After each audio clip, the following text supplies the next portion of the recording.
What do you do? Where do you want to go? What are you up to this weekend? Could you answer these questions in English? In today's English lesson, you will practice speaking with me about 7 of the most common conversation topics in English. We will practice vocabulary, questions, sample conversation, plus you will have the chance to have a sample conversation practice conversation with me too.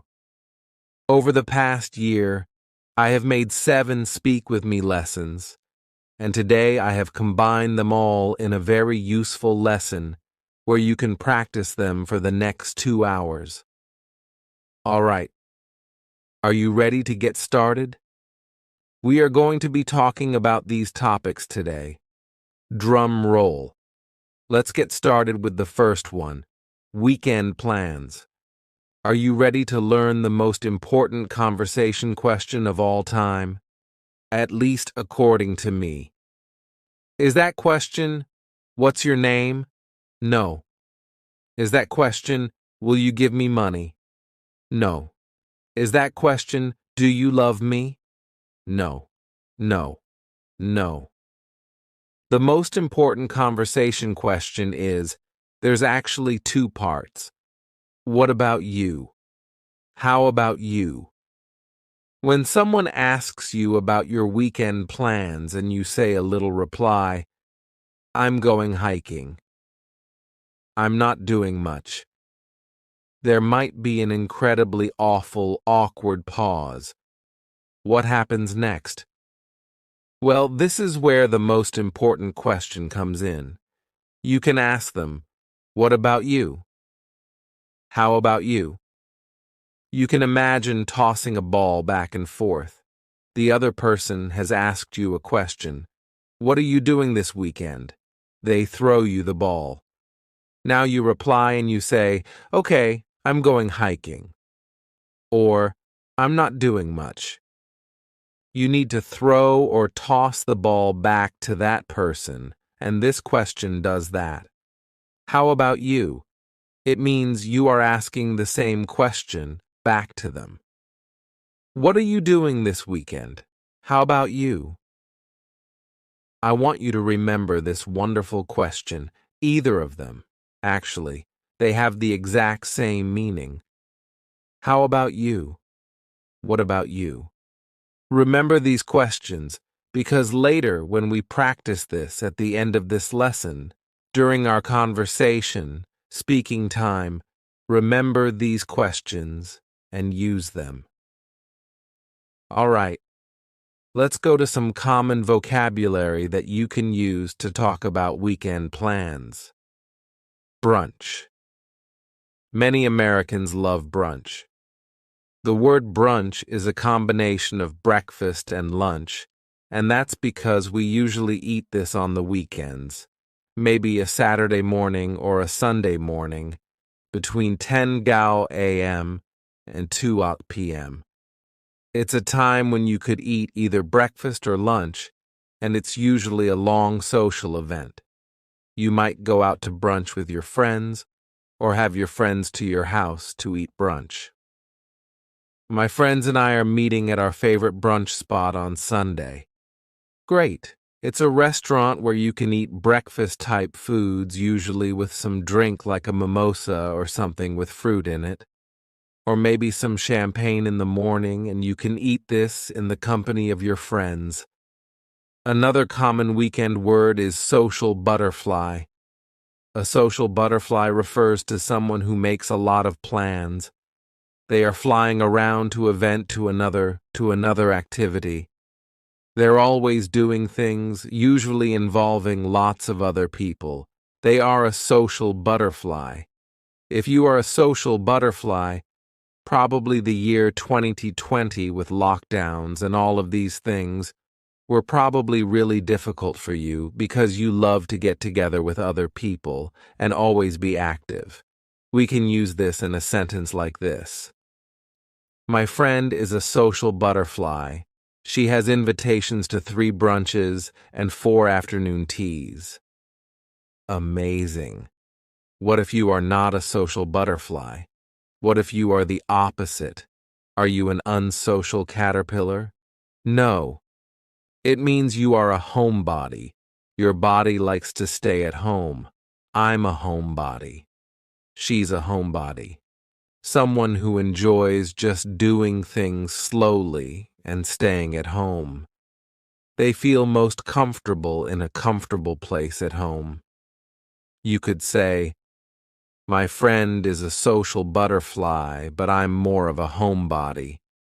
When I get together with friends, I would rather have dinner at my house and then play games here. I think this is true for me personally. As I get a little bit older, I prefer these kind of intimate group settings instead of lots of people.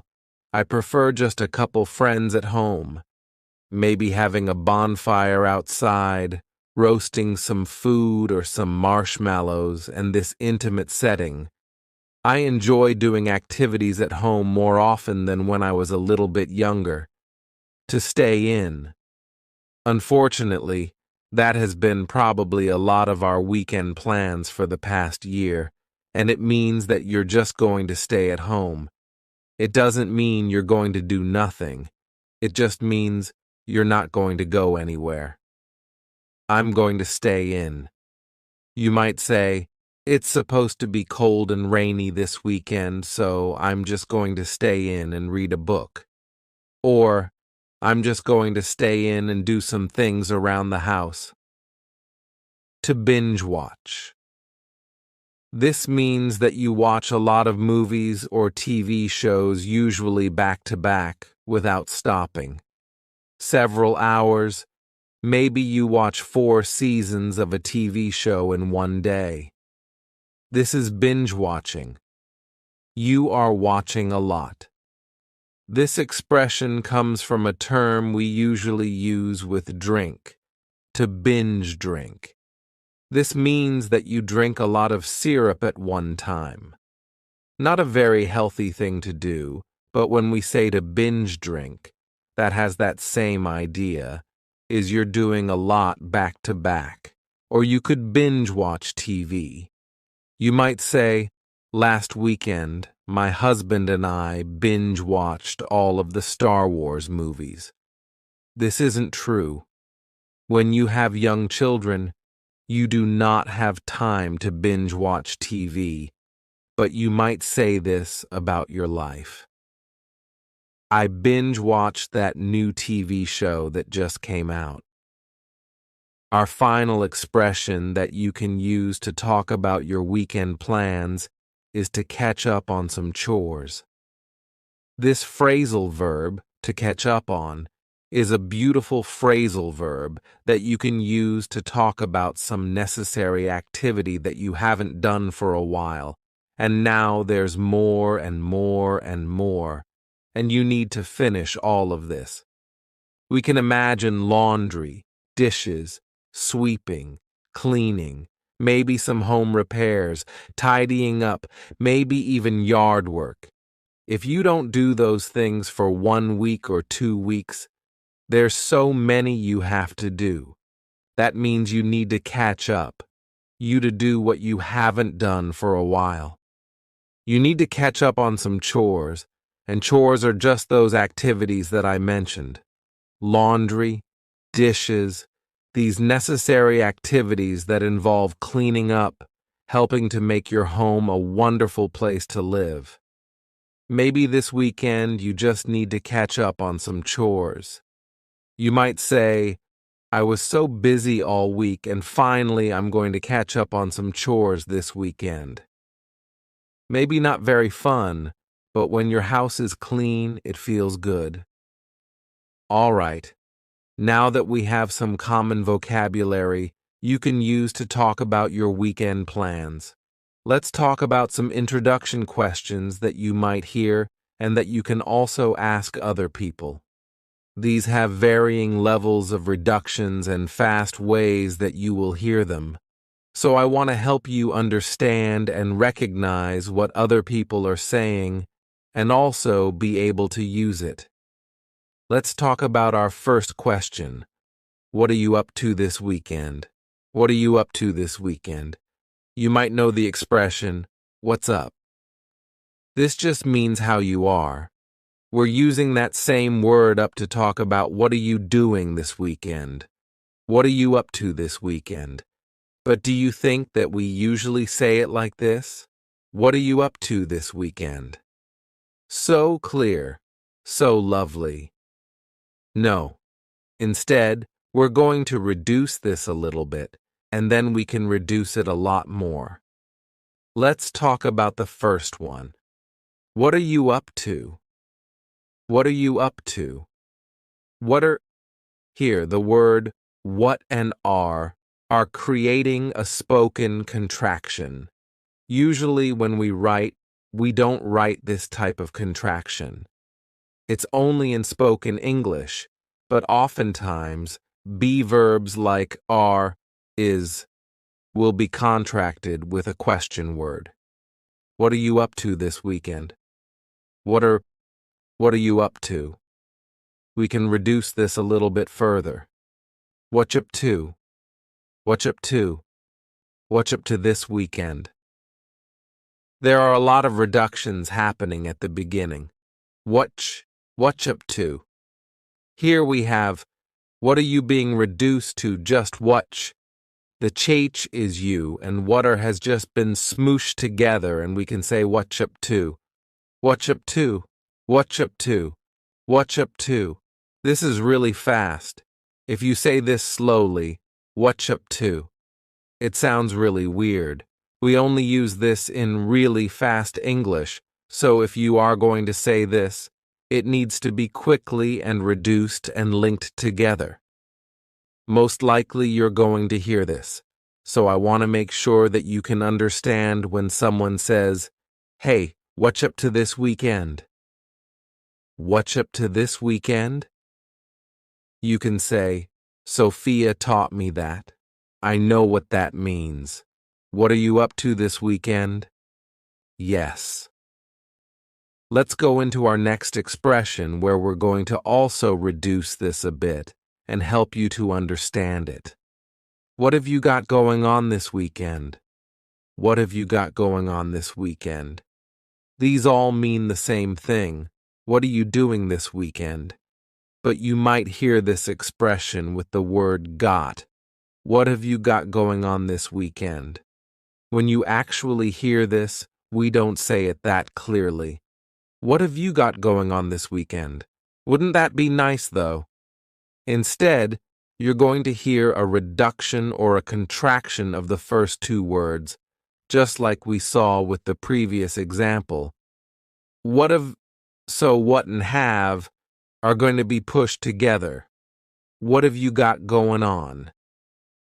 That final G in the word going is going to be cut off, and we'll just say goin'. Let's try to say that all together. You want to try to say it with me? What have you got going on? What have you got going on this weekend? What have you got going on this weekend? Do you think we can reduce this further? Yes. What do you got going on this weekend? What do you got? Here, the beginning of what have you got is just really like you threw it in a mixing bowl, stirred it up, and threw it out on a cookie tray. Well, let's try to break it down so it's not quite so messy and complicated. At the beginning, we have, what have you got? But it sounds like whata. Whata, this is what have. Whata ya is you. Whata ya got going? Again, we're going to drop that G at the end of the word going. Going on. Whata ya got going on? Whata. Notice what's happening at the end of the word what. Do you hear a clear T? Whata ya? No.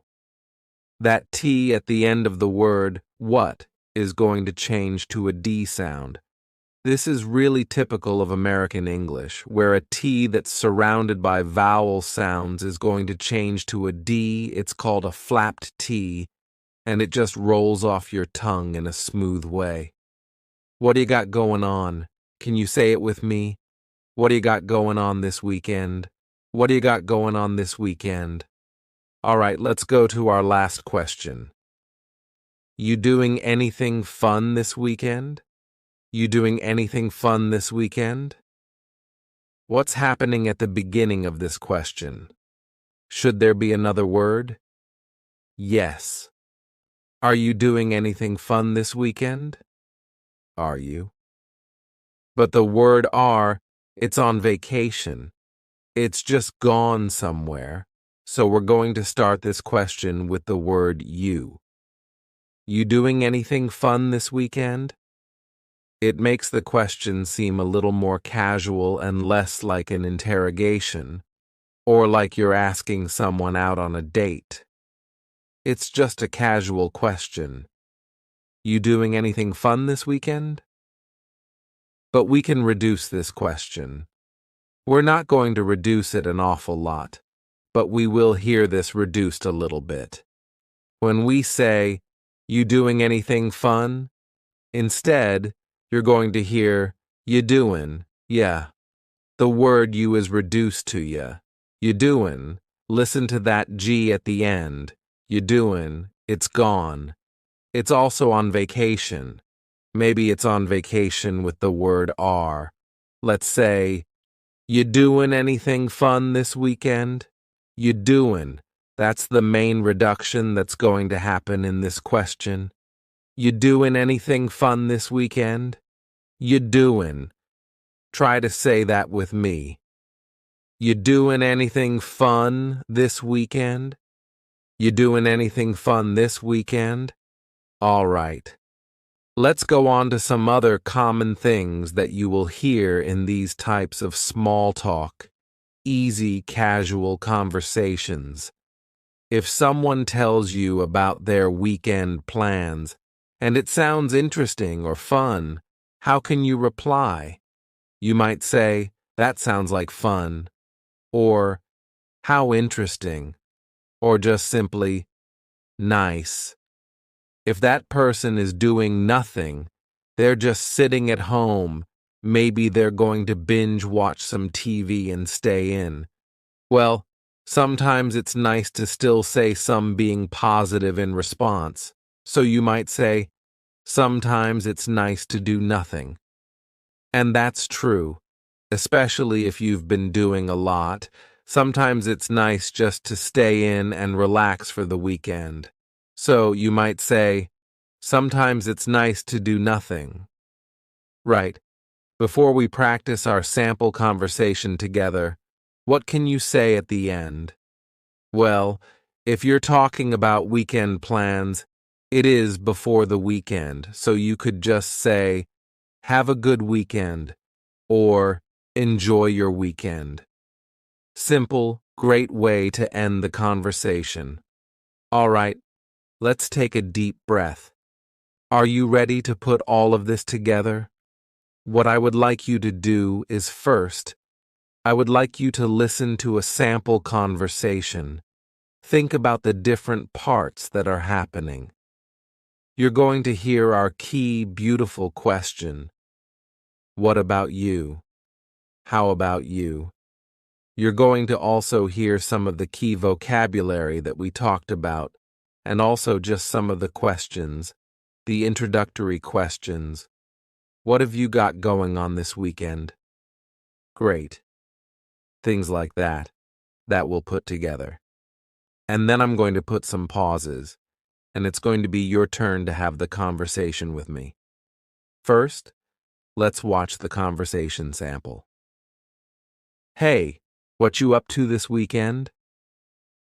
Nothing much. I'm just going to stay in and catch up on some chores on Saturday. But on Sunday, I'm going to meet up with some of my friends for brunch. That sounds fun. Where's your favorite brunch spot? I usually go to Sunny Morning Cafe. What about you? What have you got going on this weekend? I'm a homebody, so I'll probably just read a book in my hammock. That sounds nice. Well, have a good weekend. Enjoy your book. Thanks. You too. Have a good weekend. All right. Are you ready to take this to the next level? I'm going to be asking you a question and then pausing, and I would like you to reply in that pause. Take a moment. Tell me about your weekend plans. You can do it. Let's go. Hey, what are you up to this weekend? How interesting. How often do you do that? Me?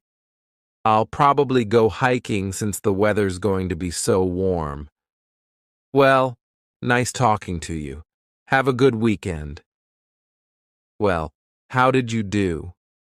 If you would like, you can go back and practice that little sample conversation. You can take a deep breath, enjoy yourself. That's part of learning English, is I want you to enjoy the process, enjoy the journey. Let's start with some common questions for talking about eating out in restaurants. Since the pandemic began, a lot of restaurants have changed their service model, so these questions will cover eating in a restaurant, but also ordering food to go. I hope that these will help you in any situation that you're in. Let's start with our first question. Do you want to eat out? This phrasal verb to eat out means at a restaurant. We don't often say, do you want to go to a restaurant? Do you want to eat at a restaurant? We just say, eat out. Do you want to eat out? But we often reduce this question to sound a little more comfortable and casual. You want to eat out. Ya is you.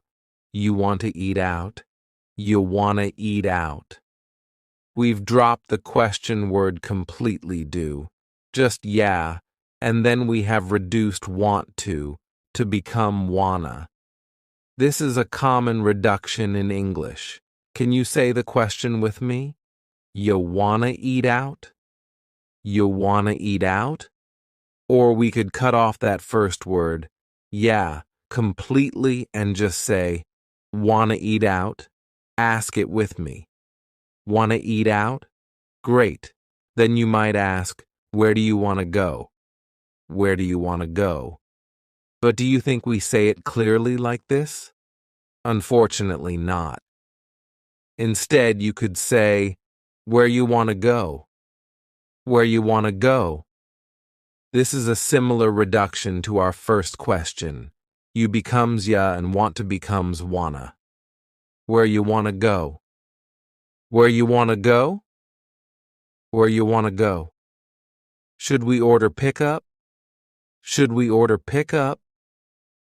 I want to let you know that in the US there are a lot of terms that are used for this idea that you're not eating in the restaurant. You're ordering food, but then you get the food and you take it somewhere else. Maybe you take it back home or you take it to a park. We could use a couple of different phrases, and it's just your personal preference. For me, I say, pickup. Do you want to order pickup? Do you want to get pickup? But you could also say, should we order takeout? Should we order carryout? Should we order takeaway? A lot of different phrases, and you are going to hear these all around the US, so it's just your choice what you'd like to use. Another fun question to ask what someone would like to eat is, what are you in the mood for? What are you in the mood for? Don't deny it. Sometimes in your heart you're just in the mood for comfort food, something that's heavy and rich and reminds you of a cozy, warm time in your childhood. Maybe it's not very healthy, but you're in the mood for comfort food. Or maybe you're in the mood for something light. You want a salad or sushi, something light. This idea of, what are you feeling like you want to eat? But we often reduce this question, and instead of saying, what are you in the mood for? We might say, what you in the mood for? Whatcha is, what are you?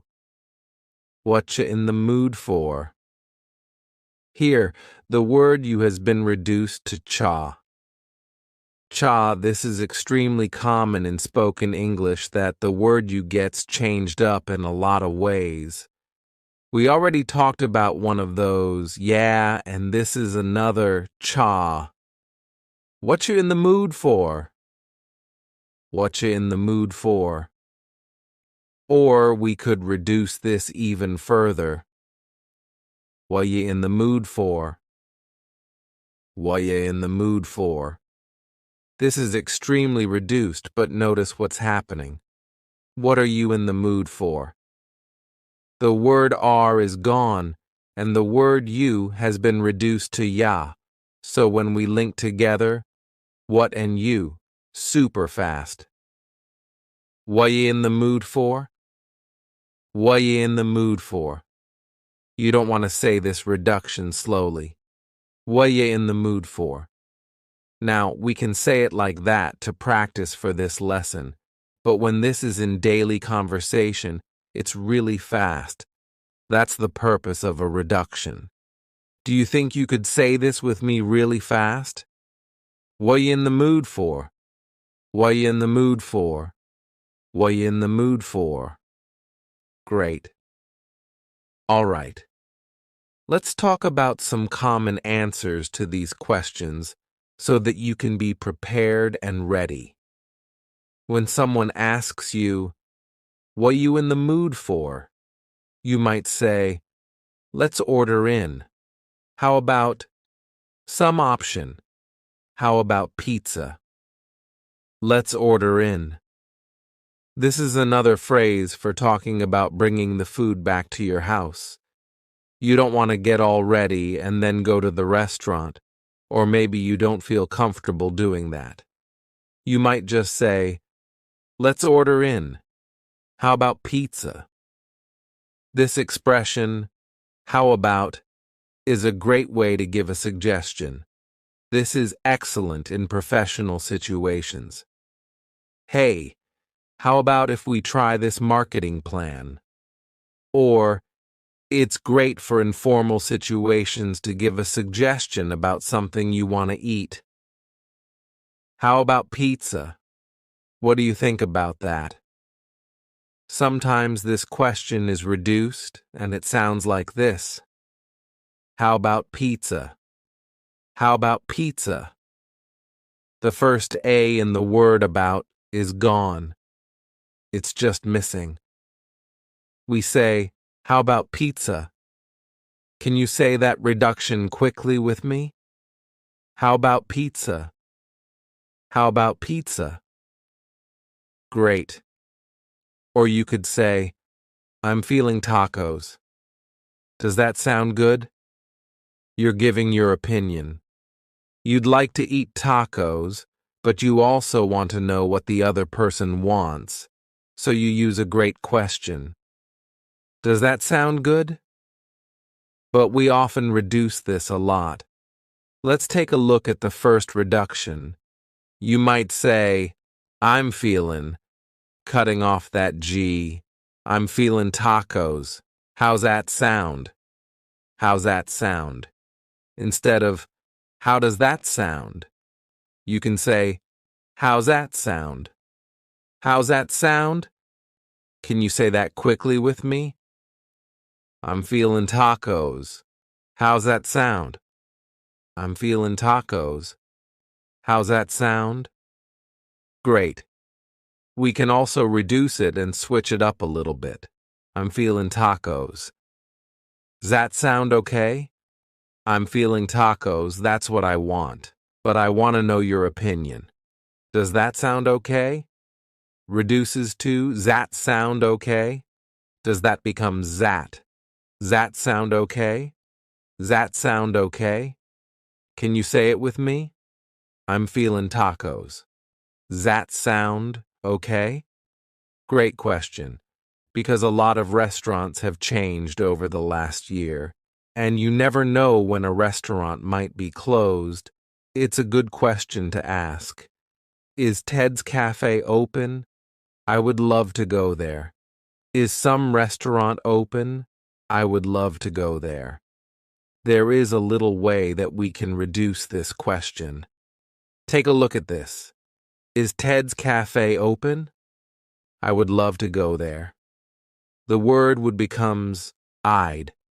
I would, I'd. You can say, is Ted's Cafe open? I'd love to go there. Can you say it with me? Is Ted's Cafe open? I'd love to go there. Great. In the U.S., a lot of restaurants are having outdoor seating. You could say, let's go to Louis. A restaurant named Louis. Let's go to Louis and eat lunch on their patio. Eat lunch on their patio. This is an outdoor dining area.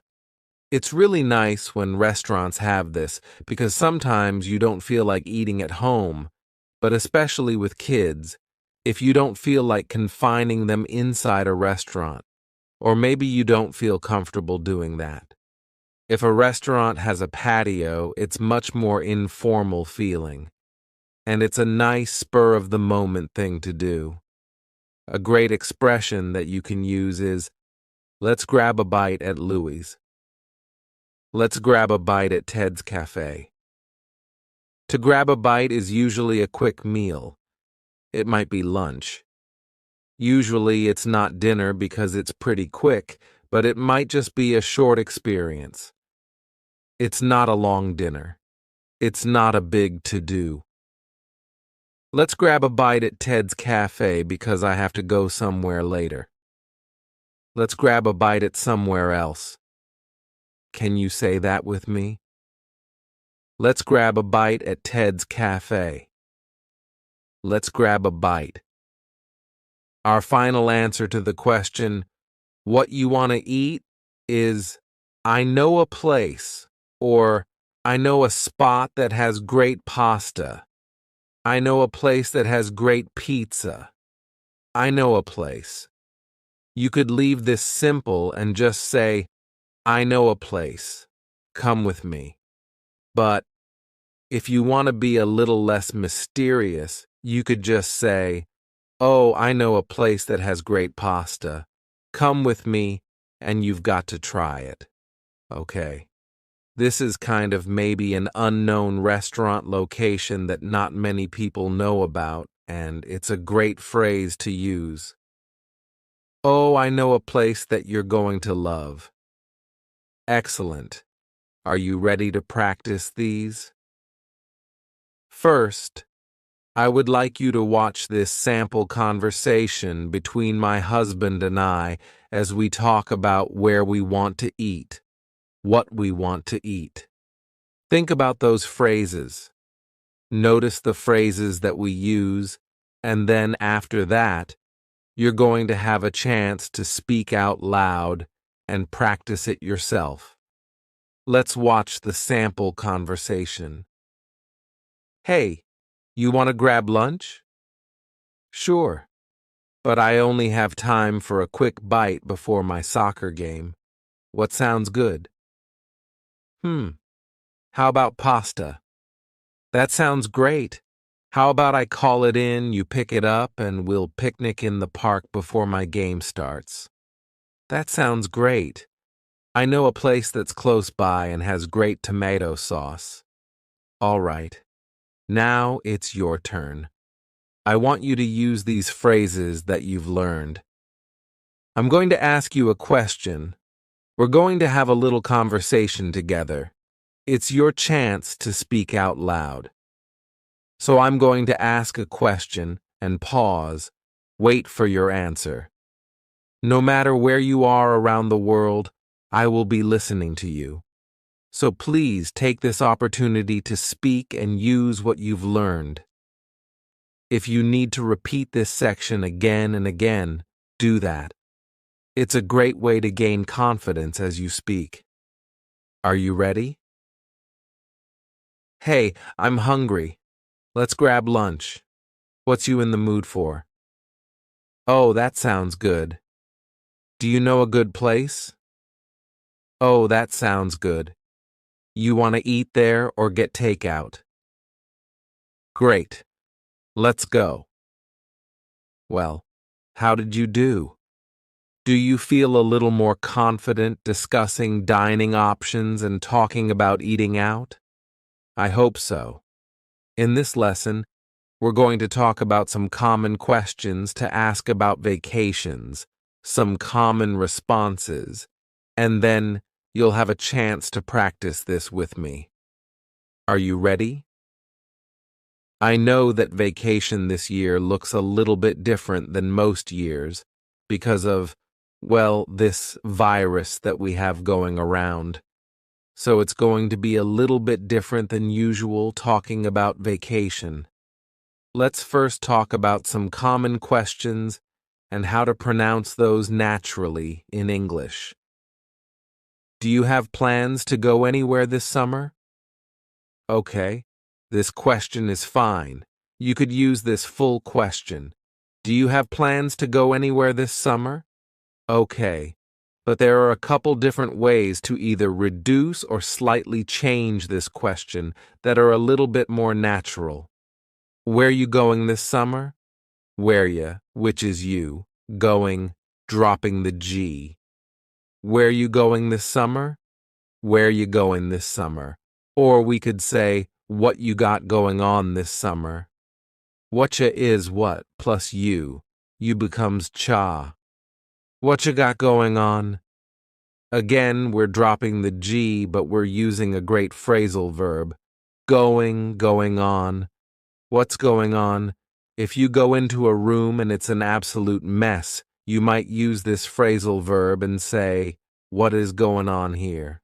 But you can use this also for vacation and say, what do you have going on this summer? Or reduced, what you got going on this summer? And it simply means, what are your plans this summer? What you got going on this summer? So if someone asks you this, you know that they're asking about your vacation plans. What you got going on this summer? Another common question is, are you doing anything fun for vacation? But we don't often say it as clearly as this, unfortunately, right? Are you doing anything fun for vacation becomes, you doing anything fun for vacation? Look at what's happening at the beginning of this question. You. What happened to the verb are? Are you doing? It's completely gone. Maybe it's also on vacation. So we're going to start this question with just you, which is reduced to yi. Do you see how we reduce the word you in a lot of ways? What you got going on? Or you doing? You doing? We're dropping that G again. You do anything fun? Something interesting happens at the beginning of the word anything. You do anything fun? We link together doing because we're going to drop the G. It ends with the sound N, the N sound. And then the next word, anything, we sometimes drop the A, and we're going to push those two together because there's two N sounds side by side. You do anything? Do anything fun? You do anything? This is one of the reasons why English sounds quite fast to English learners. If you watch a TV show and you say, what in the world did they just say? I have no idea. Well, it's because of these dropping linkings. This is quite common in spoken English, so you can say this question with me. Are you ready? You do anything fun for vacation? You do anything fun for vacation? Let's go to our next question. Where are you headed for vacation? Where are you headed for vacation? This question is very clear, the way I just said it, but it uses a wonderful verb, headed. This is, yes, your head, but it's talking about the direction that you're going, someplace that you're going to visit. So if you get a call from your mom and she says, where are you going? You could say, I'm headed to the store. This means that's the direction that you're going. You are on your way to the store. But we can reduce this a little bit and say, where ya? Does that sound familiar? Where you headed for vacation? Where you headed for vacation? We could substitute the end of this for vacation and just say, where are you headed this summer? Where are you headed this summer? Where are you headed this summer? Do you notice that a great way to sound a little bit more fluent in English is to reduce the word you? We've talked about a couple different reductions, but a very common one is yay. Where you headed this summer? Where you headed for vacation? Great. Before we go on to some common answers that you can use to answer these questions, let's talk about something very important. The most important conversation question you will ever know is, what about you? How about you? We talked about this in the part 1 video I made. Speak with me about your weekend plans. Well, these 2 questions are essential. If you don't remember anything else from this video, please remember, what about you? How about you? We use these, if you can imagine a ball. I'm holding the conversation ball. And when I ask you, how about you? Boom. I pass the ball to you. It is your turn to answer the same question. So if you ask me, where are you headed for vacation? And I say, not really anywhere. I'm staying home. What about you? I pass the question back to you. This is a great way to continue a conversation. So make sure that you keep that locked inside your memory, because we're going to be using that a little bit later in this lesson, where you're going to use these conversation questions and answers to practice speaking with me.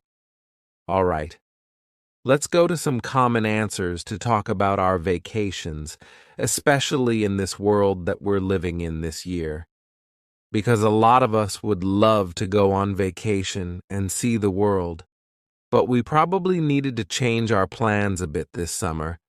Let's talk about some realistic answers to these questions about where you headed this summer, what you got going on for vacation. Let's talk about some realistic answers.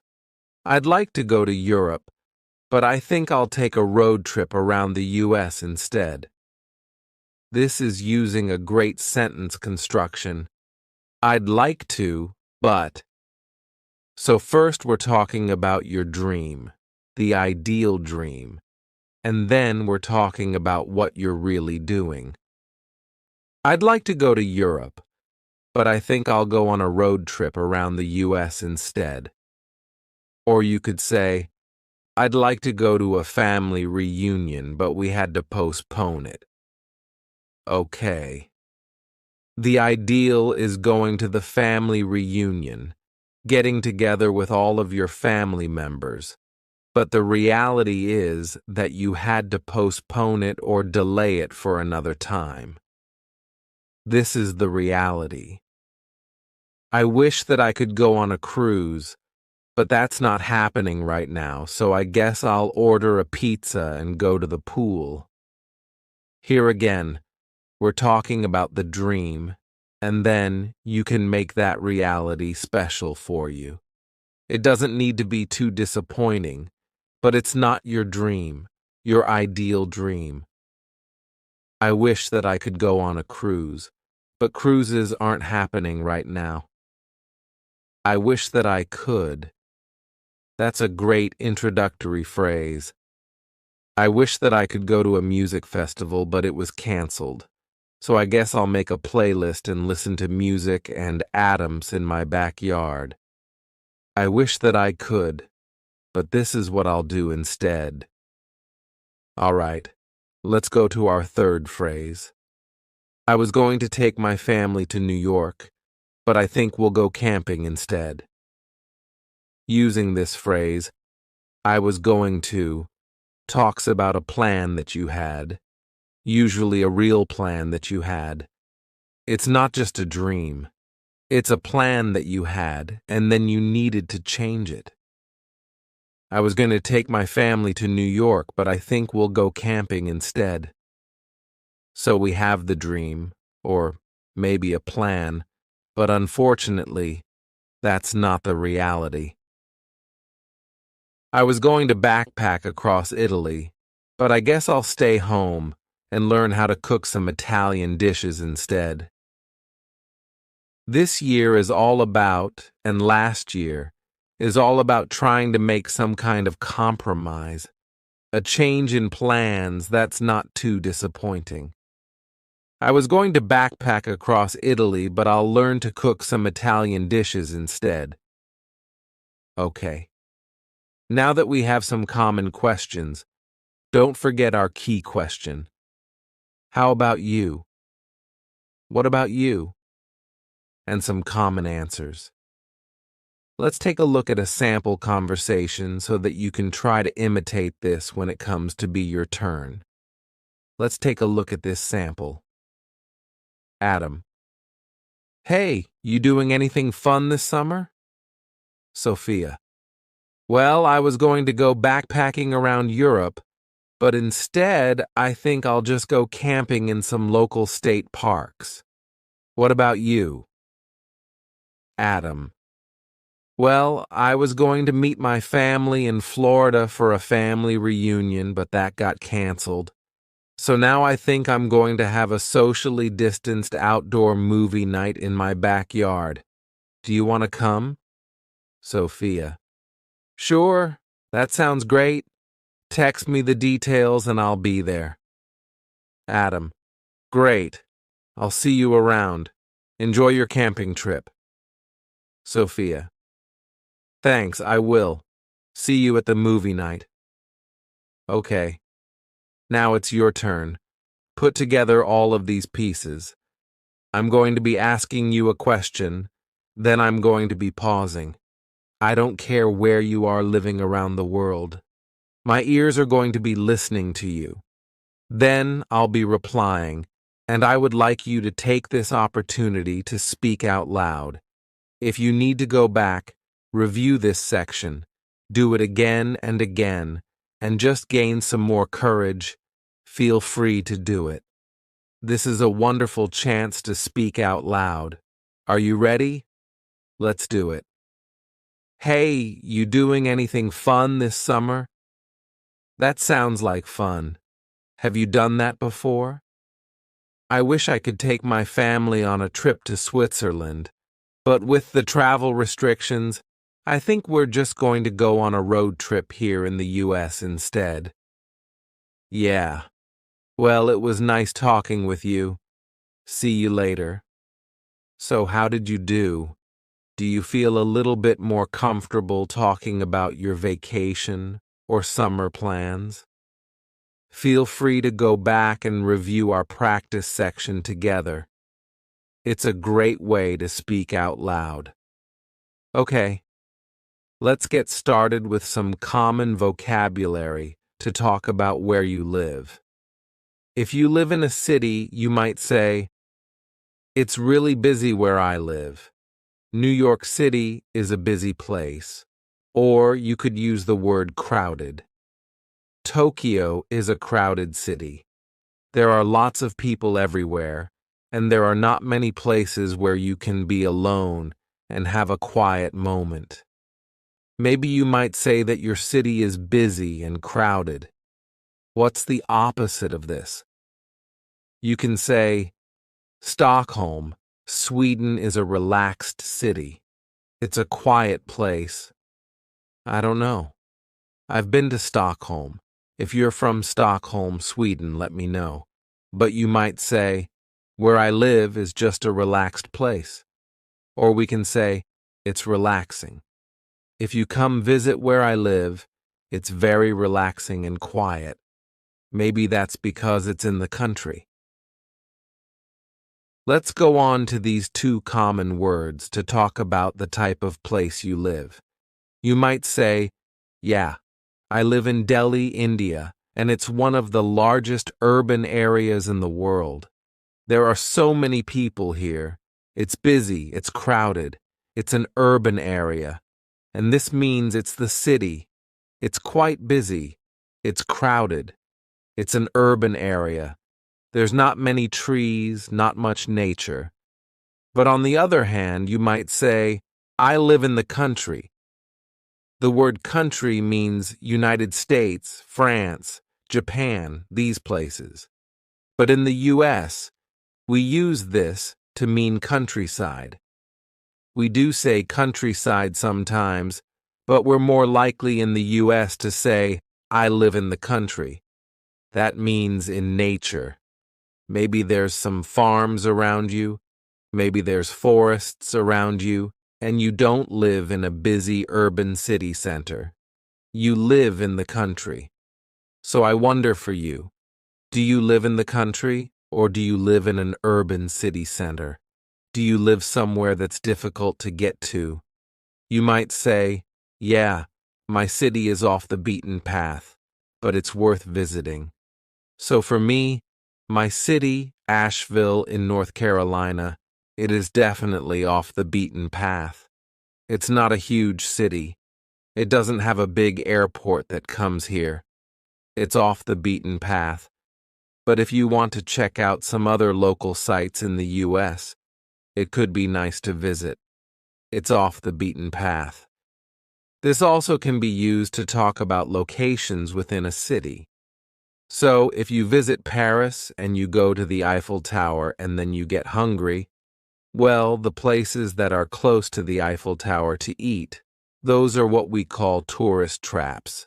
Those places are only for tourists. They're extremely expensive.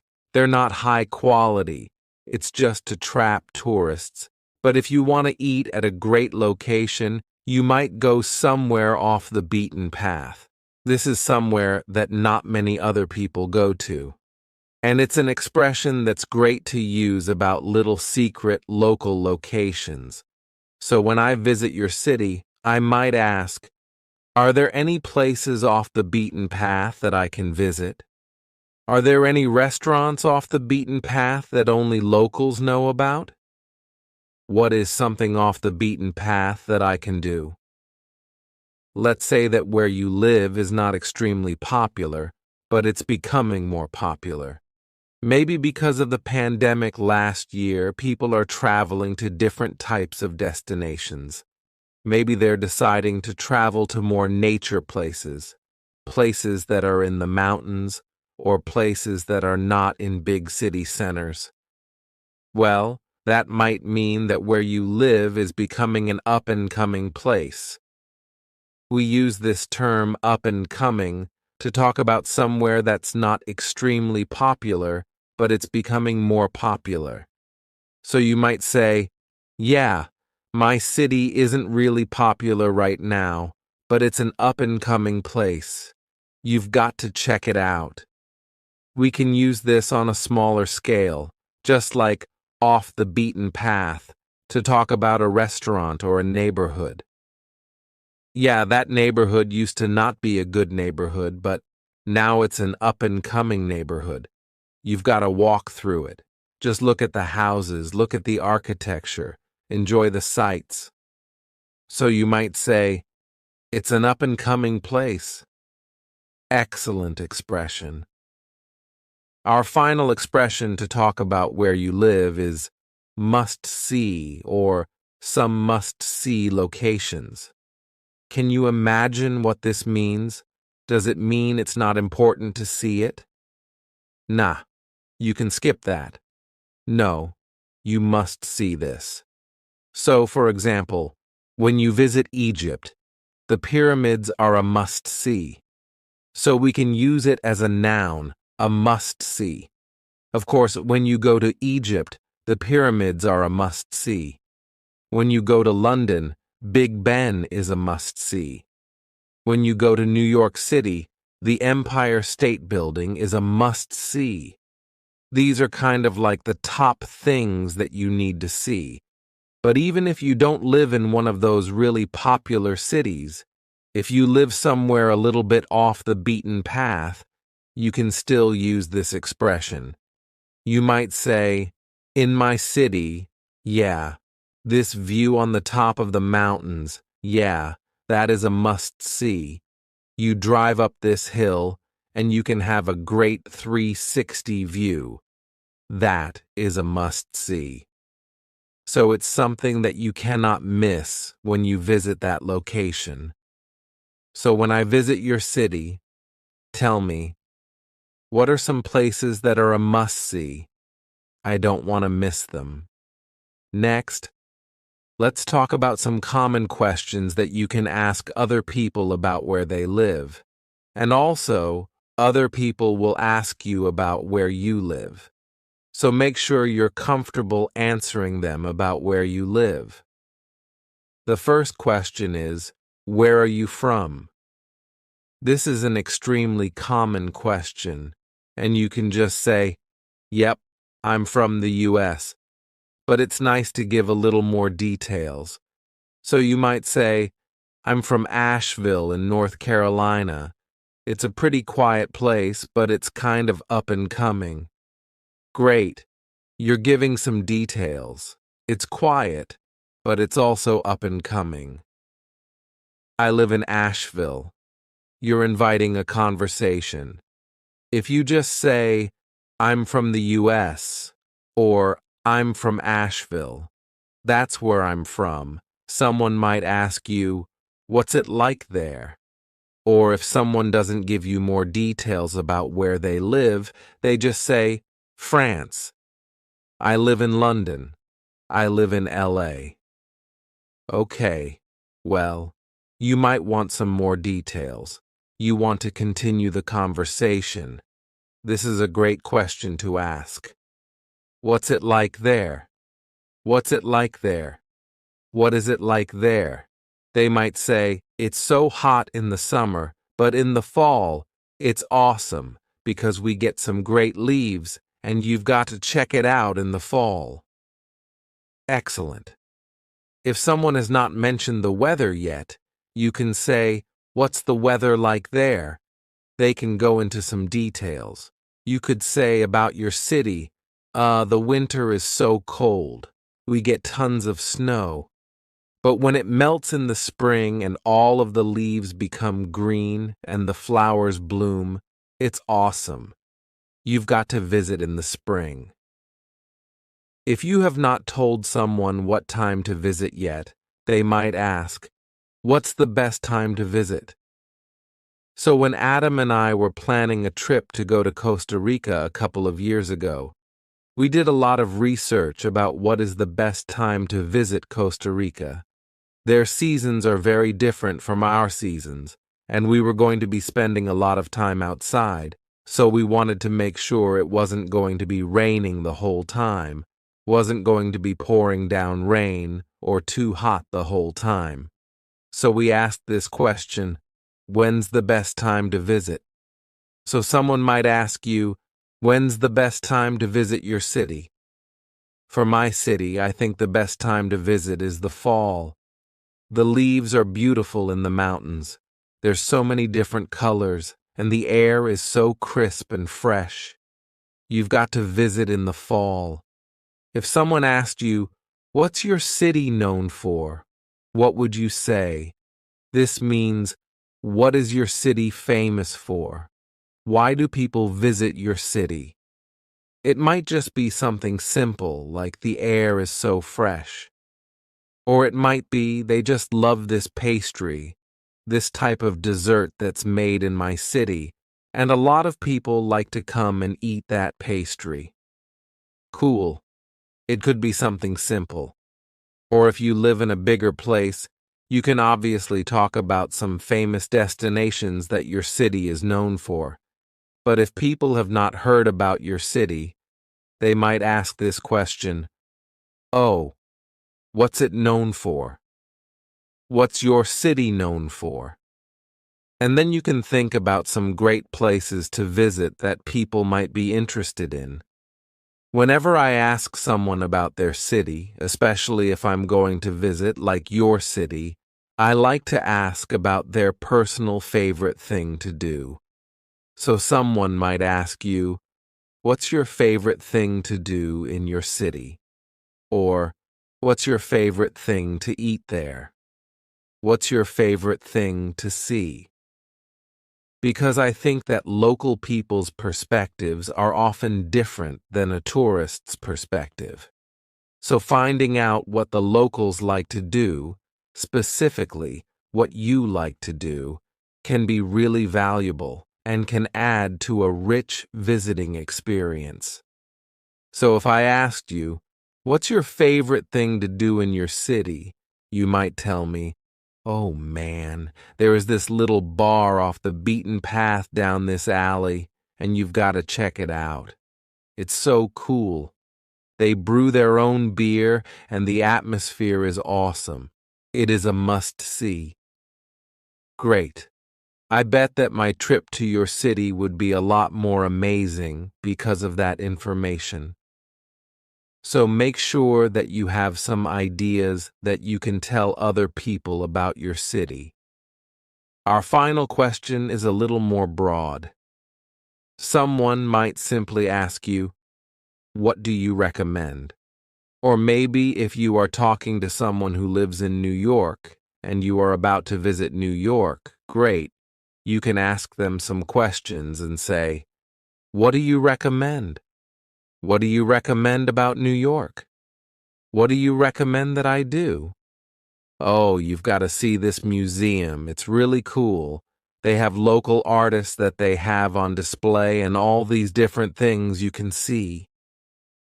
Great. You are asking, what do you recommend in general? It might not be that person's absolute favorite thing personally, but to visit the city, what do you recommend? Great. A wonderful question to ask. What do you recommend? All right. Now that we've talked about some common vocabulary to describe your city, some common questions that you can ask or other people might ask you about where you live, let's see a quick sample conversation between me and my husband, Adam, where we talk about visiting Rome. Now, neither of us are from Rome, but I want you to use your imagination. Let's imagine that Adam is from Rome. He's actually from the US. But let's imagine that he's from Rome and he is giving me some insider tips about what I should do on my upcoming trip to Rome. Let's watch the sample conversation and listen for some of the key vocabulary that we just talked about because you are about to have a chance to use it yourself, speaking with me. Let's watch. Sophia. Hey, Adam. Adam. Hey, Sophia, are you excited for your trip to Rome? Sophia. Yeah, I can't wait. It's such a historic place. But are there any tourist traps I should avoid? Adam. Yeah. Avoid all the gelato shops except this one. It's off the beaten path, but trust me, it's worth it. Sophia. Oh, thanks for the tip. Any other must-sees? Adam. Well, the Colosseum is great, but my favorite thing to do is wander around and see all the little chapels. It's usually more relaxed and less crowded that way.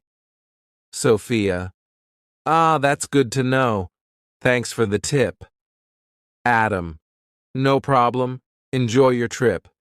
Sophia. I will. All right, now it is your turn. I'm going to ask you some questions about where you live because I'm coming to visit. I need to know what it's like. I'm going to ask you some questions, and then I will pause. I will be listening to you wherever you live around the world. I will be listening, so please speak out loud. Use the expressions that you've learned. And I can't wait to learn more about your city. Are you ready to get started? Hi, I'm taking a vacation to your city and I can't wait. Tell me, what's the weather like in the summer? I need to know what I should pack. That's good to know. Thank you. Well, what's your favorite thing to do or see in your city? Wow, that sounds really interesting. So I got to know. Are there any tourist traps that I should avoid when I go? Thanks so much for the tip. I look forward to visiting. I can't wait to see you soon. Bye. All right. How did you do having this conversation with me? You're welcome to review that and say it again and again. You're welcome to review that and say it again and again and again to practice and grow your confidence. Let's get started with some common expressions to talk about birthdays. Let's talk about some types of birthday parties. A birthday bash. This is a big party. Lots of people, lots of presents, lots of games. It's a big one. So you might say, we are throwing a birthday bash for my niece because she's turning 10. Double digits. Quite exciting. To throw a party. Are you holding the party and throwing it? No. I mean, maybe you're throwing some confetti, but this is just another way to say, we're having a party, or we're going to plan a party. We often use the verb to throw. You might say, we're throwing a party for my grandma's 90th birthday.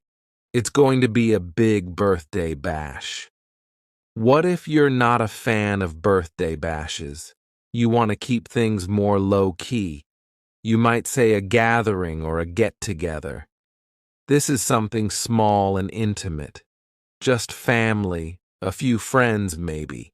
You could say, I'm not a fan of big birthday bashes, so we're just going to have a little gathering at my house, or we're just going to have a little get-together at my house.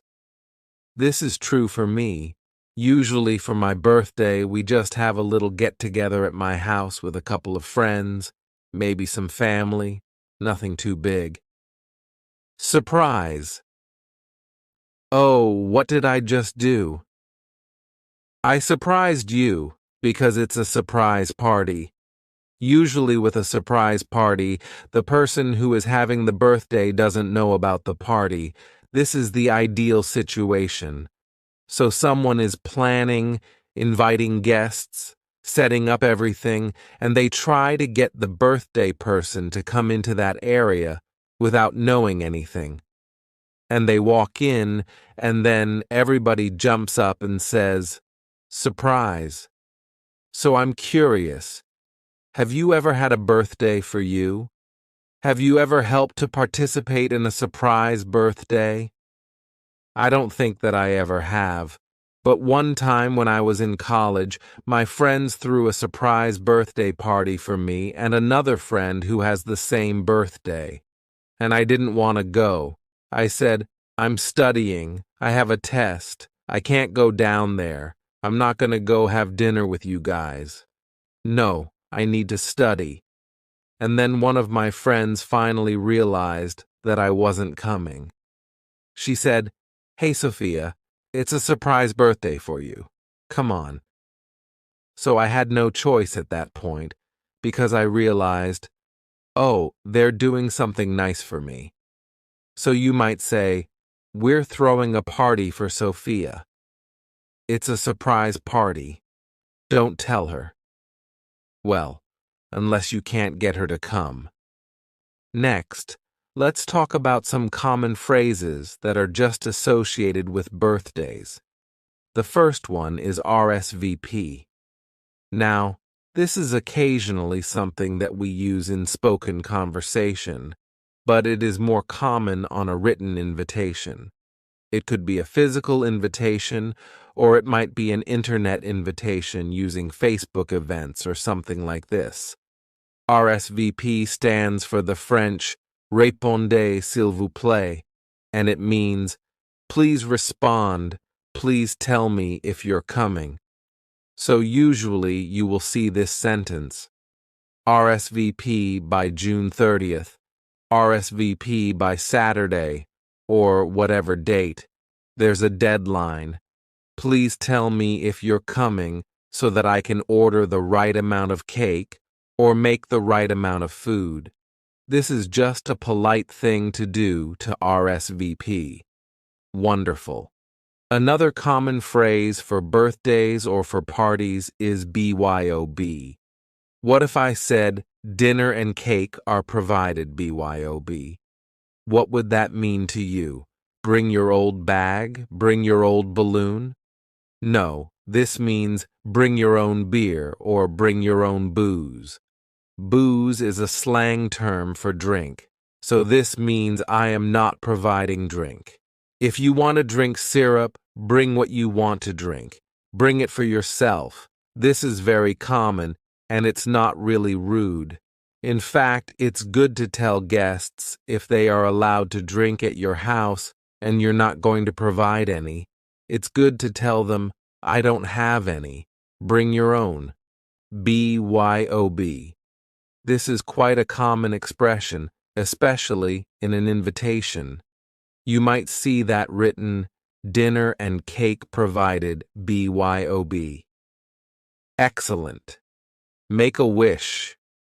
Usually after we sing happy birthday, you blow out the candles, close your eyes, and you make a wish.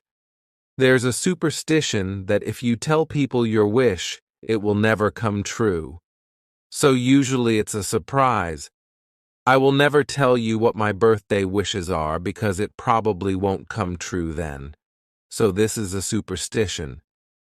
But you might say, after I blow out the candles, I'm going to make a wish. Often you will hear people say this.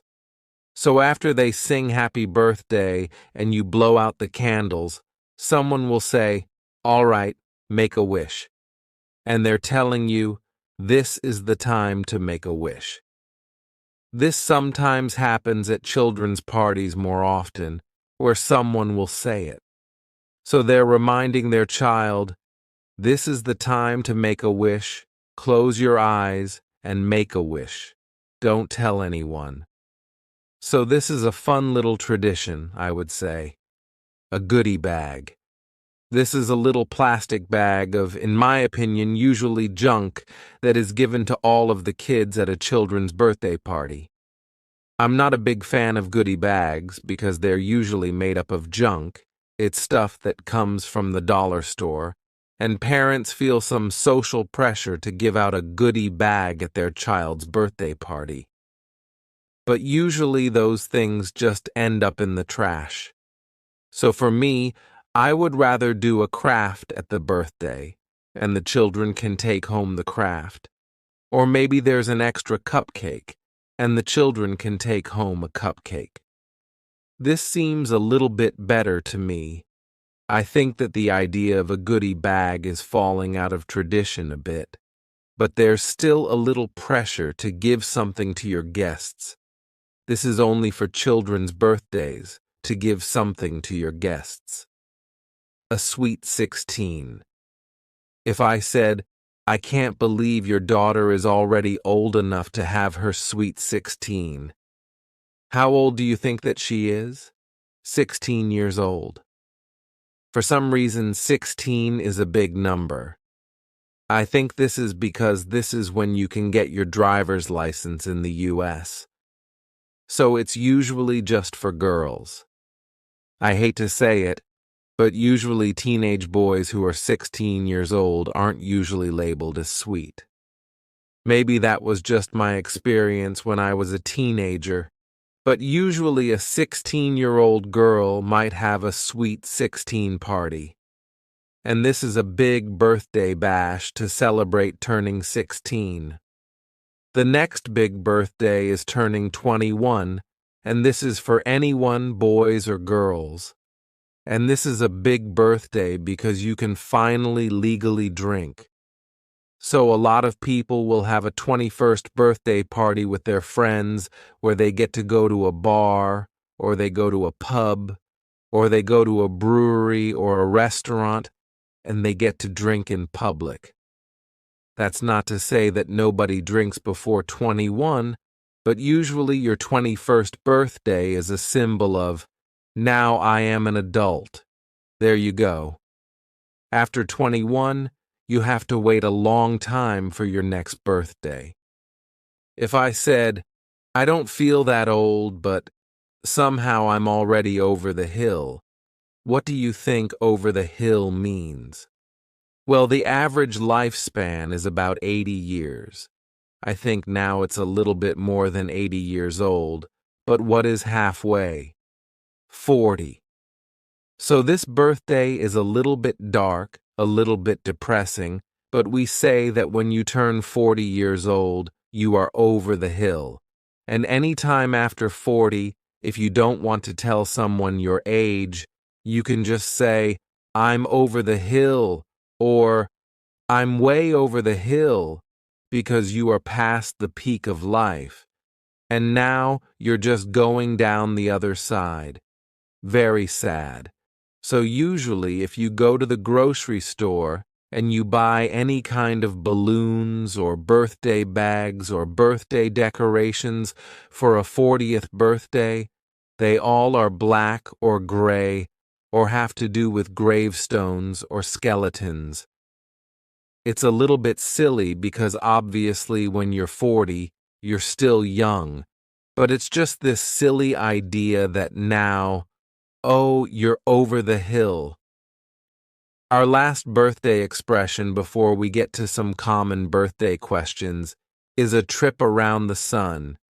This is just another fun way to say that you are 1 year older. So if somebody is having a birthday, you could tell them, congrats on another successful trip around the sun. They have successfully gone around the sun one more time, which is 1 more year. Congrats on a successful trip around the sun. You did it. All right, let's go on to some common questions that you might get asked on your birthday, or you could ask someone else on their birthday, and we'll talk about some common answers as well. Any plans for your birthday? This is an extremely common question. If someone asks you, any plans for your birthday? You could say, yup, we're planning a big bash this weekend. It's going to be exciting. Or, no, we're just going to have a small gathering with a couple of friends. Excellent. Any plans for your birthday? What do you want to do for your birthday? This is a great question to ask if you know that you will also be included in the birthday plans.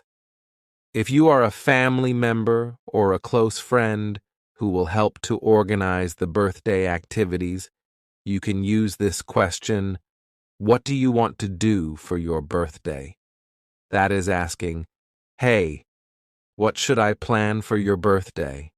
And you could say, yeah, I'd like to have just a small get-together at the house. Maybe we can have a cookout, maybe some cake, just a small get-together. A little bird told me it was your birthday. What would you like? This expression, a little bird told me, is almost a universal idea. I think a lot of languages have this concept of hearing something from a little bird. You're not saying who told you, but you're just saying, a little bird told me that it was your birthday or that your birthday is coming soon. Do you have this type of expression in your native language? It's a great one to use for birthdays. You could just say, a little bird told me it's your birthday. What would you like? You're asking for a present idea. What kind of present should I give you? And an answer to that could be, yup, my birthday is coming up on Saturday, but instead of a present, I'm asking that everyone bring some food or drink to the party. Okay, you don't need presents. You don't need more stuff. You're just asking that people bring food and drinks to your party. Simple, and it's a good way to give at a party and participate. How old will you be? Or maybe if it's on someone's birthday, oh, how old are you now? Don't ask an adult this. I would say after the age of 21, usually it's not a good idea to ask someone, how old are you? Or, How old will you be? In American culture, it is quite rude to ask someone their age when they're an adult. For a child, it's no problem. Children love telling people their age. Usually, they're very specific, like, I'm 7.5, or I'm 8.75. They're very specific about their age because they're so proud of it. But once we become adults, we become a little bit more hesitant to share our age, especially with anybody. And it's not required in social circumstances to say your age. So I recommend asking, how old are you now? Or, how old will you be? Only to children. When someone invites you to a party, you can ask, is it a surprise party? That way, you can avoid being the one who spoils the surprise. Maybe they forgot to tell you, oh, it's a surprise party. So it's a good thing to ask, is this a surprise party? And they might say, oh no, he knows about it. Or they might say, oh, yes, it is. Don't tell him. It's a great question to ask, is it a surprise party? Do you need me to bring anything? Can I bring anything?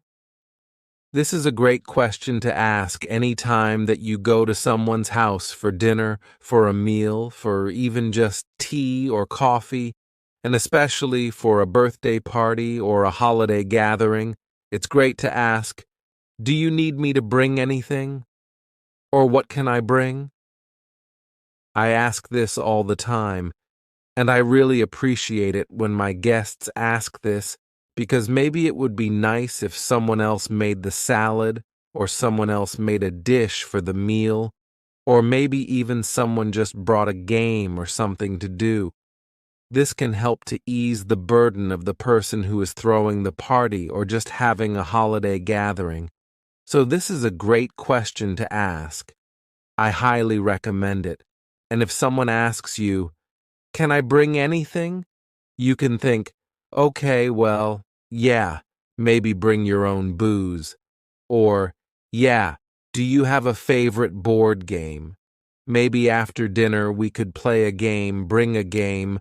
Or, could you make a salad? Could you make a dessert? Not even make, could you just bring one? You can buy it. That's okay. But this kind of question can help to have everyone feel like they're participating in the evening. All right, now that we've practiced some common expressions for birthdays, some common questions for birthdays, let's go on to our conversation. I'd like you to see this sample conversation that I had with my husband, Adam, about birthdays.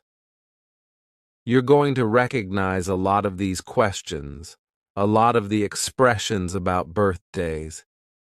Listen to this conversation carefully because in just a minute, Adam will leave, and I will be asking you those questions, and it will be your turn to speak out loud. Let's watch the sample conversation. Sophia. Hey, Adam. Adam. Hey, Sophia. Adam. You have a birthday coming up, don't you? Sophia. Yup, pretty soon. Another trip around the sun. Adam. Cool. Do you have any plans for your birthday? Sophia. Yeah, I'm going to have a big birthday bash. I would love for you to come. I can send you an invitation. Adam. That sounds fun. Do you need me to bring anything? Sophia. You can bring your favorite party game and a big appetite for cake. All the other details will be in the invitation. Adam. Sounds great. I'll be there. Sophia. Great. See you then. Okay, you watched the sample conversation. Now it's time to take a deep breath and practice this yourself. I'm going to ask you a couple of questions and I will pause. I will be listening to you no matter where you live around the world. I will be listening, and we will be having this conversation. If it seems too fast for you, if you want to try it again, the good news is that you can click pause on the video and go back and practice it again. No problem. Are you ready? Let's get started. Hey, a little bird told me that your birthday is coming up. Do you have any plans? That sounds like fun. Is it a birthday tradition or is that something new? Cool. I would love to come. Can I bring anything? Great. I'll be there. I can't wait to celebrate another trip around the sun. So, how did you do with this little sample conversation? I hope that it was a good challenge for you and it helped to boost your confidence in speaking in English. That is the goal. You can always go back and review this. Let's learn some common vocabulary about animals and pets. Let's start by describing you.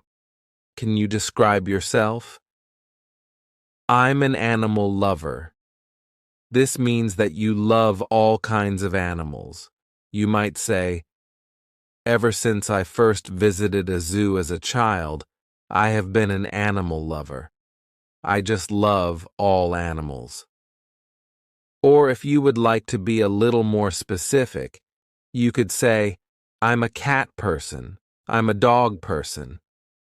Usually we keep it to cats and dogs, but you might say, I'm a horse person. Does that mean that you have a cat head? I am a cat person. No, this just means that that is your preferred pet. You like cats. So for me, if you've been watching my English lessons for a while, you know I am a cat person.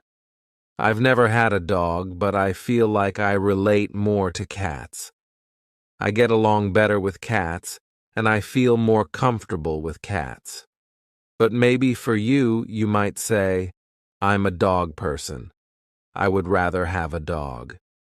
Or maybe you have this unfortunate situation. You are allergic to dogs. Or maybe you might say, I'm allergic to cat fur. I love them. They're so cute and cuddly. And I wish I could have a cat, but I'm allergic. If your eyes start to get red and your nose starts to run, maybe your throat hurts, that's a bad sign. It means that you are allergic to some kind of animal. Maybe you can take some simple medicine and you'll be fine. But sometimes it's a bigger problem than that, and you just can't have a cat. You can't have a dog. I hope you're not allergic. Now let's describe your pet. But a little note. First of all, something that I've noticed that's different between English and some other languages is that when we're talking about our pets or someone else's pet, we use he or she. We don't use it very often because it feels like you are creating some distance or it's a wild animal, or you don't really care about that animal. It's just an object. It. So, for example, if I'm going to tell you about my cat, little spoiler, I have a cat, I might say, she is a Siamese cat. If I say, I have a cat, it's Siamese. It's okay, and you will hear this occasionally, but it's more common to hear he or she. She's a Siamese. She likes to play with cat toys. He or she. And if you're not certain if an animal is a he or a she, like if you see a neighbor's dog and you want to talk to that neighbor about their dog, you can just say he, and it's okay. The neighbor will maybe correct you and say, oh yes, she's a poodle. And then you can say, oh yes, what's her name? And you can use her when you find out. But in general, we use he or she for pets. A common word we use to describe pets is breed. What breed is your pet? but we often just say kind. What kind is it? So when we're talking about a dog or a cat, there are different types. So I already mentioned my cat is a Siamese cat. This is a specific type or breed of cat. What breed is your cat? He's a Siamese. She's a Siamese. What breed is it? But we often use the question, what kind is it? Which we'll talk about in our question section in a minute. Another common term used with pets is a rescue. This is describing your pet. Both of my cats are rescues. I got them from an animal shelter. This means that I didn't buy them from a breeder who is making purebred cats. No, I went to the animal shelter. These are abandoned cats who need a home. I went to the animal shelter and I adopted. We often use the word adopted. I adopted 2 cats. They are rescue cats, or they are rescues. And this is the idea that I rescued them. Sometimes in the US, you see a bumper sticker, something like this that says, "My dog rescued me." Have you ever felt like this? Maybe you saved your dog from the animal shelter, but really your dog changed your life. Your dog rescued you. You might also hear the word mutt. Mutt can be a little negative if you say it with a negative voice, but it just means that you're not certain what kind of dog you have. We only use this for dogs, and it means, well, it's a mix of so many different types of dogs that I have no idea. He's a mutt. We got him from the animal shelter, but you know what? He's the best dog I've ever had. He's a mutt, but I don't care. So it's that idea that he's not pure. He's not a purebred dog. He's a mix of so many kinds of dogs, but you know what? It's still a great animal.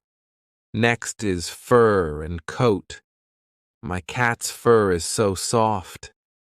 After I give my dog a bath, he has a silky coat. He's not wearing a coat. It's just talking about his fur, and these words are interchangeable. He has soft fur. He has a silky coat. They're great words to talk about animal hair. Let's talk about some words we can use to talk about how friendly an animal is. The first one is just friendly. He is friendly. You'll often hear this as someone is walking their dog, and if their dog wants to come closer to you, the owner might say, "Oh, don't worry, he's friendly. He loves little kids." And your child can pet the dog, or you might ask, "Is he friendly?" And that means, "Can I pet him?" So it's a great word to use to talk about if your dog is comfortable with people. He's friendly. He's not very friendly with little kids, so we'll just try to stay away. There are 3 words that are variations of this. One is wild. Lions are wild. They are not friendly towards people. I do not recommend trying to pet a lion. They are wild. The next level is stray. We might say, "That cat is a stray cat," or "He's a stray." And that means that he lives on the streets, and maybe he'll come close to people to get some food. He might not really hurt you, but he doesn't want to live in your house. Maybe if you adopt him, he'll want to live in your house, but he doesn't have an owner. He's a stray. He's a stray cat. Some cities around the world have a lot of stray cats or stray dogs. They don't belong to anyone, but everyone helps to take care of them. Everyone helps to feed them. In the US, this isn't very common. We don't have a lot of stray cats or a lot of stray dogs because animal shelters are a big part of American culture. A lot of people, when they want a pet, will go to an animal shelter instead of buying a purebred dog or a purebred cat. So a lot of stray dogs or stray cats who live on the street will be taken to an animal shelter for someone to adopt. So you might say, "My cat was a stray before we got him. He was a stray cat before we got him, and now he's just so friendly." The next level is domesticated. This means a cat or dog or animal that was previously wild, and now he's very comfortable with humans. So we could use this for a lot of different animals like cows. Cows are domesticated. A long time ago, they were completely wild, like horses. Horses were completely wild, but they have become domesticated. Over time, people have trained them to become comfortable with humans. They are domesticated. We often use this term for farm animals, like horses, cows, chickens, sheep, and goats. They are domesticated animals. Some animals just can't be domesticated, like a zebra. You can't ride a zebra. You can't domesticate zebras. It would be pretty cool, but they're just an animal that cannot be domesticated. Before we go on to some common questions that you will hear and that you can ask about pets, let's talk about pet care and some words that you can use to describe pet care. A cage, a crate, and a kennel are all the same thing. They are places where you can keep your animal contained. So you might say, "I put my ferret," some people have a ferret for a pet, "in the crate to take it to the vet," which we'll talk about in just a second. But it's a type of box where you will keep your animals, maybe to transport them somewhere, or maybe just to help them feel safe and comfortable. We have a big kennel for my dog to help him feel comfortable when guests come over. He goes in there and he feels comfortable. And then when the guests leave, he comes out and feels very safe. A collar and tag go around your animal's neck and have some important information like the pet's name, your phone number, and maybe your address. If your pet gets lost, someone can help you find your pet again by calling you with the number that's on the tag on their collar. A collar is also useful because you can attach a leash to the collar. Sometimes this is called a lead. I think that lead is maybe more a term that professional people, like a veterinarian or a dog trainer, will use. But for daily conversation, we often just say, "Leash. Where's the leash? I need to find the dog's leash so that I can take him on a walk." One time, I saw somebody having an iguana on a leash. Sometimes people put their cats on a leash too, but usually cats don't tolerate that. Have you ever seen a strange animal on a leash before? A vet or veterinarian, usually we shorten this to vet, is the doctor for an animal. So you might say, "I need to take my sick dog to the vet." Or, "What is the best vet to take my dog to?"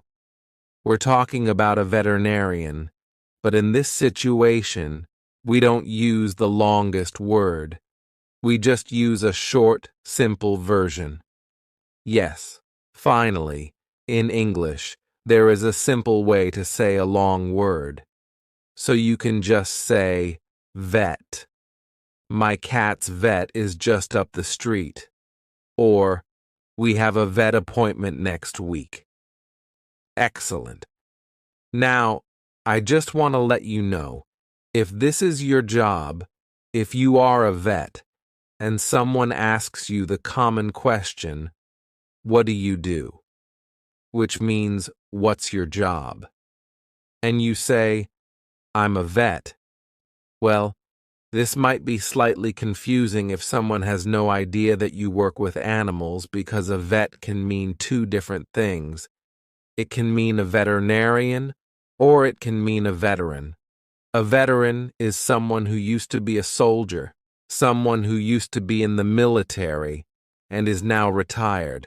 So that means you could either be an animal doctor or a retired person from the military. So if someone knows that you work with animals or that you're a doctor, and they ask, "What kind of doctor?" you could say, "I'm a vet." They will know that you work with animals. But if someone has no clue, you might say, "I'm a veterinarian." You might elongate that a little bit just to be more specific. Or if you are a vet from the military, you might say, "I'm a retired veteran." Or, "I'm a retired vet. I was in the Navy." You might want to be a little more specific. That's a situation that might possibly come up. What can you do to bond with your animal? You might play fetch, so you could say, "My cat likes to play fetch." Who would have guessed? Usually dogs do, but sometimes cats do too. Or you could just say this word to your dog. You have a stick. You throw the stick, and your dog runs after the stick. You could say, "Fetch, boy, fetch the stick." So you're giving him a command about what he should do. Get the stick and bring it back to you. This is a fun game. Or you might just pet your pet. This word can be used as a noun, as we've been talking about it. I have 9 pets. But what is this gentle touching of your pet? This is the verb to pet. When you are stroking or just gently touching your animal, this is a very kind, nice thing to do. You are petting your pet. So if you're walking down the street and someone is walking a dog, and that dog seems friendly, the dog wants to talk with you, and the owner says, "Oh, don't worry, he's friendly." You can say, "Can I pet him?" Great. That means that you can stroke his head, his back, or under his chin. And it's a nice way to enjoy a dog and to connect with each other. Okay, are you ready to go on to some common questions that people will ask you about your pets and that you can also ask? Let's do it. Do you have any pets? This is a very simple and straightforward question. You might say, "When I was a kid, I had a dog, but now I don't have any pets." This is just answering in a nicer way than just saying, "No, I don't have any pets." You're giving some information. When I was a kid, I had a dog, and now I don't have any pets. Good answer. When you see a dog, a common question is, what kind is he? We're talking about the breed of dog. What kind is he? It's sometimes unusual to see a purebred dog that's only one kind, only one breed. So you'll often hear this type of answer. "He's a lab mix. We got him at the animal shelter." He's a mix. This means he has 2 different, or maybe 3 or 4 different, types of dogs in his blood. So we could say he's a mix, or he's a lab mix, and this means he comes from different types of breeds. Another question is, what's his name? Of course, you can just say your pet's name, but I wanted to give you some of the most common female pet names and also some of the most common male pet names in English. The most common female pet names are Bella, Luna, Lucy, Daisy, and Coco. There are many other pet names for female dogs, cats, horses, or who knows what, but these are some of the most common. In fact, one of my cat's names is Luna. Some of the most common male pet names are Max, Buddy, Teddy, Rocky, and Duke. These are really common male pet names in the US. A question we already talked about is he friendly? Great. Someone might ask you this if you have a dog, and you're welcome to ask someone else this if you want to pet a dog. Is he friendly? Yes, you can pet him. Another common question is, how long have you had him? Maybe this is not asking how old he is, but how long he has been a part of your life. You might say, I got Max from the animal shelter 3 years ago. How long have you had him? I've had him for 3 years. If you mention that your dog, or someone else mentioned that their dog, is a specific breed, you could ask this question. What made you decide to get that breed? Maybe you're just curious about that breed. You're trying to have a conversation. Or maybe you're thinking about getting a dog too, and you want more information. So you could say, what made you decide to get that breed? And if somebody has, for example, a lab, which is a Labrador retriever, they might say, well, I heard that labs are family-friendly dogs, so we decided to get one. They have a reputation for being good with kids, for being friendly. They're family-friendly, so we decided to get one. All right. Now that we've practiced some common vocabulary about pets, some common questions about pets, now I'd like to show you a sample conversation between my husband Adam and me, talking about some pets. After the sample conversation, it will be your turn to speak with me and tell me about your pets, or maybe the pets that you wish you had. After that will be the big reveal of my 9 pets. All right, let's watch the sample conversation. Hi, Adam. Is that your dog? I thought you were a cat person. Adam. Hey, Sophia. I'm an animal lover, but Fluffy's not mine. I'm just walking him for a friend. Sophia. Oh, gotcha. Is he friendly? Can I pet him? Adam.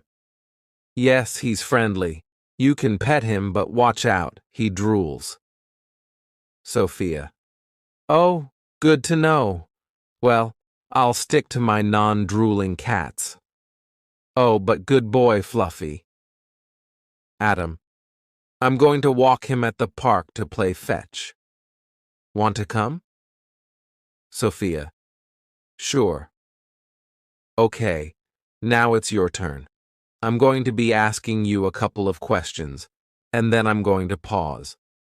You can speak out loud and try to answer these questions, pretending we're having a conversation together. If you feel like the pause is too short, feel free to pause the video. That's one of the exciting things about having a video conversation. You can pause and take extra time to explain what you want to say. All right, are you ready? Take a deep breath. Let's do it. Hi. I didn't know you had a pet. What kind is he? Interesting. How long have you had him? That's so nice. I've been thinking about getting one too. What do you like to do with him? Thanks for your help, and nice to meet you. So, how did you do? Are you ready to talk about your pets now? I hope so. I hope I've empowered you to speak more comfortably about this common conversation topic. And now, drum roll. It's time to meet my 9 pets. Are you ready? This is Pippin. He's a tuxedo cat. This isn't a breed, but it just describes his coloration. And this is Luna. She's a Siamese, but we got them both from a shelter, so she's probably not a purebred Siamese. My other 7 pets are chickens. They're only 2 months old, but aren't they so big? Unfortunately, we have to wait until October until they start producing eggs. I can't wait. My husband Adam built their coop. That's the little house where they live. And this area is called the Run. It's a safe area for them to be outside without getting eaten by wild animals, we hope. We got them when they were 1 day old. Look how cute they were.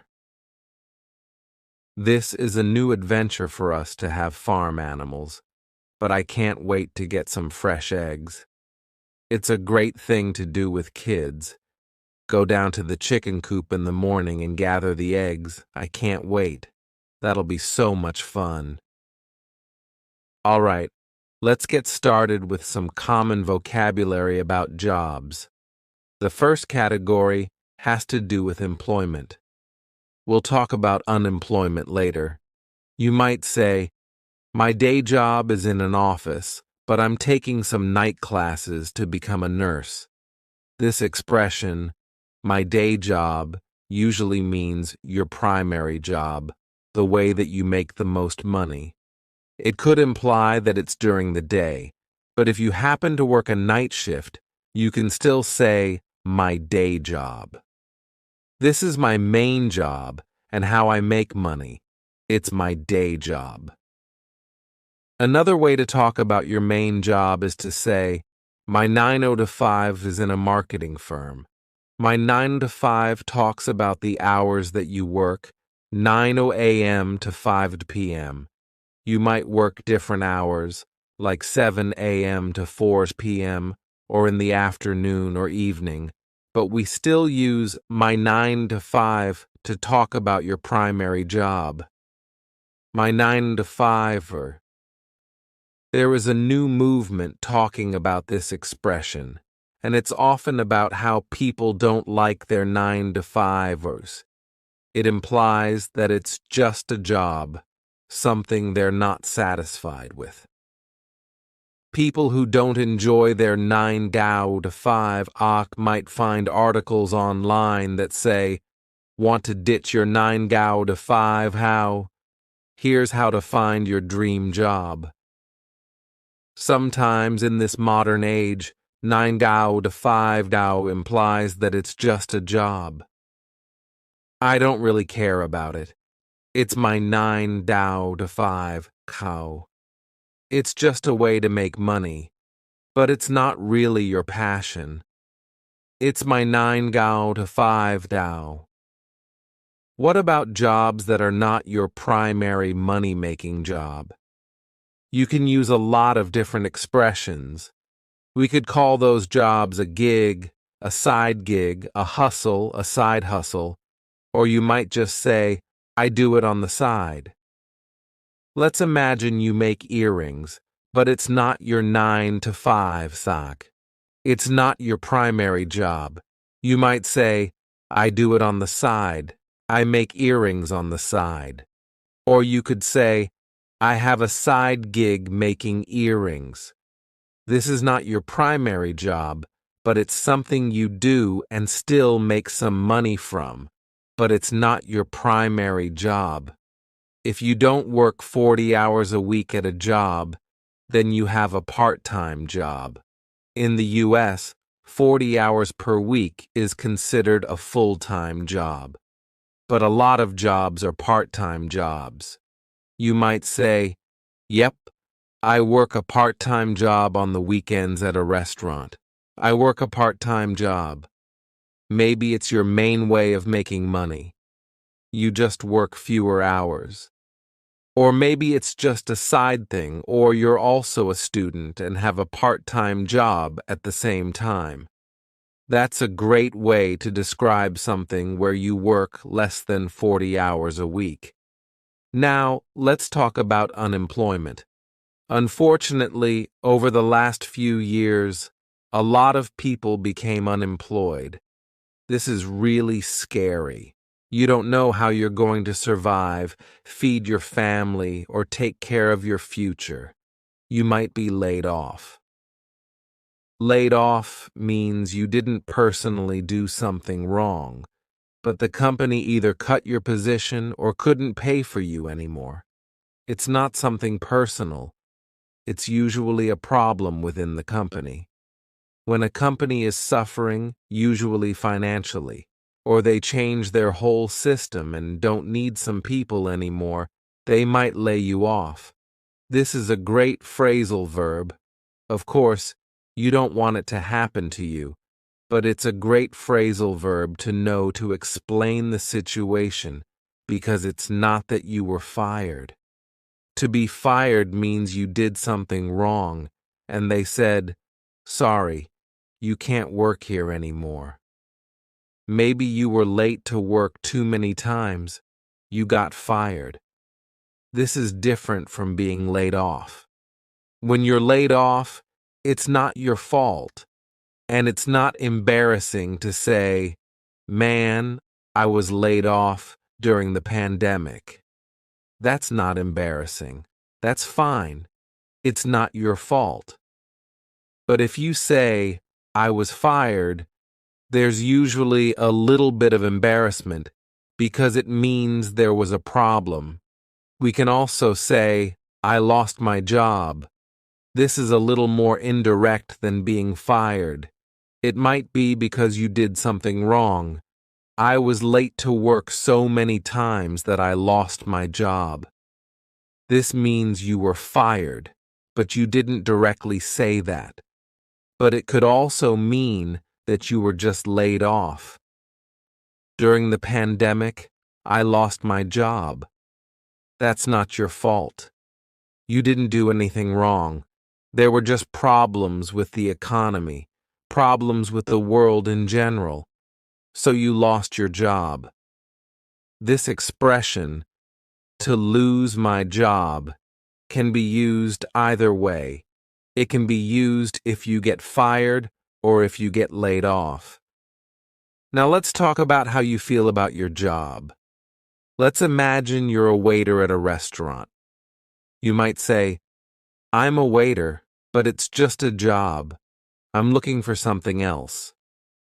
It's just a job. This is a common expression to talk about a job that you don't really love. It's not your dream job. This is the opposite. If you love your work. For me, I love being your teacher. I love being able to be your teacher online too. It's a really great combination. Great for you, I can reach a lot of people, and also my life can have a lot of flexibility. Working online as your English teacher is my dream job, but there can also be some problems with work. You might say, "It's hard to find a good work-life balance." This expression, "a work-life balance," is often used when you're working so much, or maybe like me, you work from home, so it's hard to have a good line between your personal life and your work life. So maybe if you've been working a lot, you might say, "I just need to take a break and find a better work-life balance." That's really important. If you've been working a lot, maybe you've even been studying a lot, you might face burnout. Burnout doesn't have to do with fire, but it kind of has the sense that your figurative flame and love of your job have gone out. If you experience burnout, it means the thing that was your dream job, the thing that you felt passionate about, you no longer feel passionate about. This might be temporary. This happens to a lot of people like me who create content on YouTube. You have to be creative and come up with a lot of ideas, and sometimes there aren't many good ideas. Maybe I just have some kind of temporary writer's block and don't come up with a good idea, and I feel overwhelmed. Well, that might mean I am burnt out. I am experiencing burnout, or we might say, I'm burnt out. I'm burnt out on my job. I've been working 12 hours a day for the last 3 weeks. I'm burnt out. I need a break. I hope you can avoid this before it gets too serious, but it's something that's really common if you're working too much or if you're studying too much. Now, let's talk about 4 common phrases for describing your job. Just a little note. A while ago, I made a video, 100 jobs in English. So, if you'd like to learn how to pronounce your job, or if you'd like more information about specific jobs in English, you can check out that video and get some more details about that. But let's talk about 4 common phrases to talk about what you do. You might say, I am a teacher, I am a doctor, I'm a healthcare worker, I'm a construction worker, I'm a designer. Whatever you might be, I am. But we could also say, I work in plus a field. I work in education. I work in healthcare. I work in business. I work in marketing. So here we have a general term. It doesn't talk about your specific position, but it's a common expression used when you're describing your job. I work in education. Maybe you're not specifically a teacher. Maybe you help to create a curriculum. Or maybe there's something complex that you don't want to explain. You might just say, I work in education. Cool. You can also talk about the company you work for. I work for Amazon. I work for Google. Especially if this is a well-known company, even if it's just well-known locally, this is a common expression you might use.